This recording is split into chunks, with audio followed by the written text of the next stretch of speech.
আপু আমাকে দেখাইছিলেন হলো জানুয়ারির 30 তারিখে। তারপরে আপনাকে আমি 1 মাসের ওষুধ দিয়ে ইঞ্জেকশনও ছিল, তাই না? তারপরে আলহামদুলিল্লাহ 1 মাসে বাবু কনসেপ্ট করে যায়। তারপরে আমাকে কি অনলাইনে জানাইছিলেন? হ্যাঁ জানাই। অনলাইনে জানানো ছিল না? আচ্ছা, আপনি এর আগে 4টা বাবু অবশ্যই হয়ে গেছিল, এইবারও ব্রিডিং হচ্ছিল, তারপরে 2 ইঞ্জেকশন দিয়েছেন, ওষুধ খাইছেন, আলহামদুলিল্লাহ এখন 3 মাস প্লাস।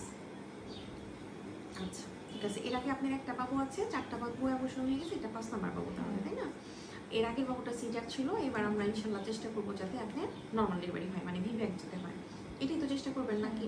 আচ্ছা, আসলে বর্তমানে আমি দেখতে পাচ্ছি যতগুলো নর্মাল ডেলিভারি হচ্ছে তার থেকে বেশি বাবু কনসেপ্ট করতেছে। বাবু কনসেপ্ট করার রেট প্রত্যেক দিনই অনেক বেশি হাই, প্রত্যেক দিনই 4টা 5টা 6টা করে বাবু কনসেপ্ট করতেছে রেগুলার। আলহামদুলিল্লাহ মনে হয় যে আমি জানি না ওষুধের কারণে করে কিনা, আমার মনে হয় যে আল্লাহর একটা রহমত আছে মনে হয়, মানে পেশেন্ট এসে হয়তো বা একটু মনে করে যে এখানে আসলেই হয়ে যাবে, এরকম একটা ব্যাপার, এরকম মনে করে দেখি হয়ে যায়, তাছাড়া আমার মনে হয় না আর কোনো রিজন আছে। তো যাই হোক, আর থাইরয়েডের ওষুধটাকে নিয়মিত খেতে হবে, হ্যাঁ? আমি দেখি এটা লেভেল আসছে কিনা। ওকে।